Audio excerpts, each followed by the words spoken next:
ಶ್ರೀಕೃಷ್ಣಾಯ ನಮಃ. ಶ್ರೀ ಗುರುಭ್ಯೋ ನಮಃ. ಪೂಜ್ಯಾಯ ರಾಘವೇಂದ್ರಾಯ ಸತ್ಯಧರ್ಮರತಾಯ ಚ ಭಜತಾಂ ಕಲ್ಪವೃಕ್ಷಾಯ ನಮತಾಂ ಕಾಮಧೇನವೇ.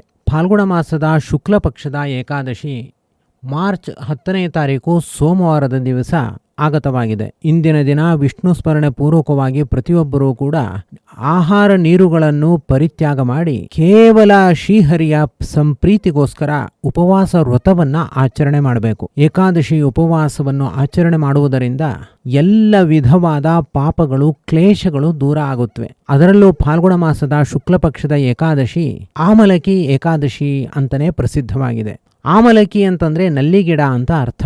ನಲ್ಲಿಗಿಡದಲ್ಲಿ ಭಗವಂತನು ದಾಮೋದರ ರೂಪದಿಂದ ಸನ್ನಿಹಿತನಾಗಿರ್ತಾನೆ. ಲಕ್ಷ್ಮೀದೇವಿ ಧಾತ್ರಿ ಎಂಬ ರೂಪದಿಂದ ವಾಸ ಮಾಡ್ತಿರ್ತಾಳೆ.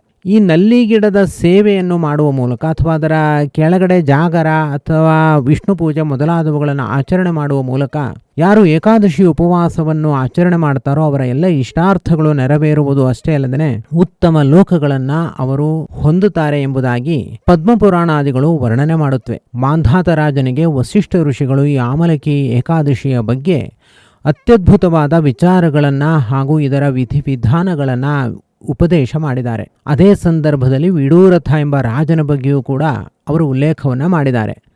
ಅವನು ಹಿಂದಿನ ಜನ್ಮದಲ್ಲಿ ಒಬ್ಬ ದುಷ್ಟನಾದ ಬೇಡ ಆಗಿದ್ದ.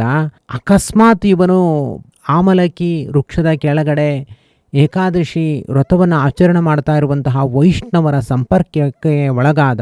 ತಾನೂ ಕೂಡ ಏಕಾದಶಿ ಉಪವಾಸ ವ್ರತವನ್ನು ಆಚರಣೆ ಮಾಡಿದ.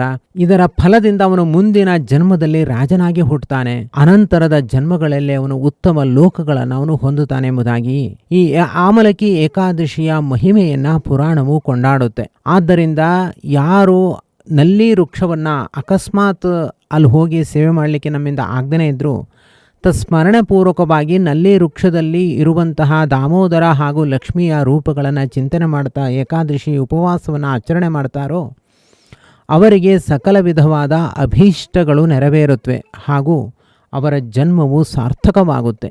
ಏಕಾದಶಿ ಉಪವಾಸವನ್ನು ಆಚರಣೆ ಮಾಡುವುದರಿಂದ ಇಲ್ಲಿಯ ತನಕ ನಮ್ಮ ದೇಹದಲ್ಲಿ ಇರುವಂತಹ ಎಲ್ಲ ಪಾಪಗಳು ಕ್ಲೇಶಗಳು ಪ್ರಾರಬ್ಧಗಳೆಲ್ಲವೂ ಕೂಡ ನಾಶವಾಗುತ್ತವೆ. ತಾವತ್ ಪಾಪಾನಿ ದೇಹೇಸ್ಮಿನ್ ತಿಷ್ಠಂತಿ ಮನುಜಾಧಿಪ ಯಾವನ್ನೋ ಪೋಷಯೇ ಜಂತುಹು ಪದ್ಮನಾಭ ದಿನಂ ಶುಭಂ. ನಮ್ಮ ದೇಹದಲ್ಲಿ ಪಾಪಗಳು ಎಲ್ಲಿಯ ತನಕ ಇರುತ್ತವೆ ಅಂತಂದ್ರೆ ಏಕಾದಶಿಯ ದಿವಸ ಉಪವಾಸ ಮಾಡುವ ತನಕ ಮಾತ್ರ ಅವುಗಳಿಗೆ ಇಲ್ಲಿ ವಾಸಕ್ಕೆ ಅವಕಾಶ. ಏಕಾದಶಿ ಉಪವಾಸ ಮಾಡದ ಮೇಲೆ ಯಾವ ಪಾಪಗಳು ನಮ್ಮ ದೇಹದ ಯಾವ ಸ್ಥಳದಲ್ಲೂ ಕೂಡ ಇರಲಿಕ್ಕೆ ಯೋಗ್ಯ ಅಲ್ಲ. ಏಕಾದಶೇಂದ್ರಿಯೈಹಿ ಪಾಪಂ ಯತ್ಕೃತಂ ಭವತಿ ಪ್ರಿಯೇ ಏಕಾದಶ್ಯುಪವಾಸೇನ ತತ್ಸರ್ವಂ ವಿಲಯಂ ವ್ರಜೇತ್. 11 ಇಂದ್ರಿಯಗಳಿಂದ ನಾವು ನಿತ್ಯವೂ ಬಹುವಿಧವಾದ ಪಾಪ ಕರ್ಮಗಳನ್ನು ಆಚರಣೆ ಮಾಡ್ತೀವಿ. ಆ ಎಲ್ಲ ಪಾಪ ಕರ್ಮಗಳಿಂದ ಹುಟ್ಟುವ ಪಾಪಗಳು ಪುನಃ ನಮ್ಮ ದೇಹದಲ್ಲಿ ಇಂದ್ರಿಯಗಳಲ್ಲೇ ವಾಸ ಮಾಡುತ್ತವೆ. ಯಾರು ಏಕಾದಶಿ ದಿವಸ ಉಪವಾಸವನ್ನ ಮಾಡ್ತಾನೋ ಅವತ್ತಿನ ದಿನ ಆ ಎಲ್ಲ ಪಾಪ ಪಕ್ಷಿಗಳು ದೇಹದಿಂದ ಹಾರಿ ಹೋಗಬೇಕು. ಹೀಗೆ ಭಗವಂತ ಅಪ್ಪಣೆಯನ್ನ ಮಾಡಿದ್ದಾನೆ. ಅನೇಕರಿಗೆ ಅನೇಕ ವಿಧವಾದ ಪಾಪಗಳು ನಿತ್ಯವೂ ಬಾಧಿಸುತ್ತಲೇ ಇರುತ್ತವೆ. ಅಂತಹವರು ಶ್ರದ್ಧಾ ಭಕ್ತಿಗಳಿಂದ ಏಕಾದಶಿ ಉಪವಾಸ ವ್ರತವನ್ನ ಆಚರಣೆ ಮಾಡಬೇಕು. ಆಗ ದೇಹದಲ್ಲಿರುವ ಎಲ್ಲ ಪಾಪಗಳು ನಾಶವಾಗುತ್ತವೆ. ಭಗವಂತನ ಸಂಪ್ರೀತಿಯೂ ಕೂಡ ಉಂಟಾಗುತ್ತೆ. ಗುರುರಾಯರಿಗೆ ಅತ್ಯಂತ ಪ್ರೀತಿಕರವಾದ ವ್ರತ ಅಂತಂದರೆ ಅದು ಏಕಾದಶಿ ವ್ರತ. ಏಕಾದಶಿ ವ್ರತವನ್ನು ಆಚರಣೆ ಮಾಡಿದವರಿಗೆ ಗುರುರಾಯರು ವಿಶೇಷವಾದ ಅನುಗ್ರಹವನ್ನು ಉಂಟು ಮಾಡ್ತಾರೆ. ಎಲ್ಲರೂ ಕೂಡ ಶ್ರದ್ಧಾ ಭಕ್ತಿಗಳಿಂದ ಫಾಲ್ಗುಣ ಮಾಸದ ಶುಕ್ಲ ಪಕ್ಷದ ಏಕಾದಶಿ ವ್ರತವನ್ನು ಆಚರಣೆ ಮಾಡಬೇಕು ಎಂಬುದಾಗಿ ಹೇಳ್ತಾ ಯಸ್ಸರ್ವಗುಣ ಸಂಪೂರ್ಣ ಸರ್ವದೋಷ ವಿವರ್ಜಿತ ಪ್ರೀಯತಾಂ ಪ್ರೀತ ಏವಾಲಂ ವಿಷ್ಣುರ್ಮೇ ಪರಮಃ ಸುರ್ಹತು. ಶ್ರೀಕೃಷ್ಣಾರ್ಪಣಮಸ್ತು.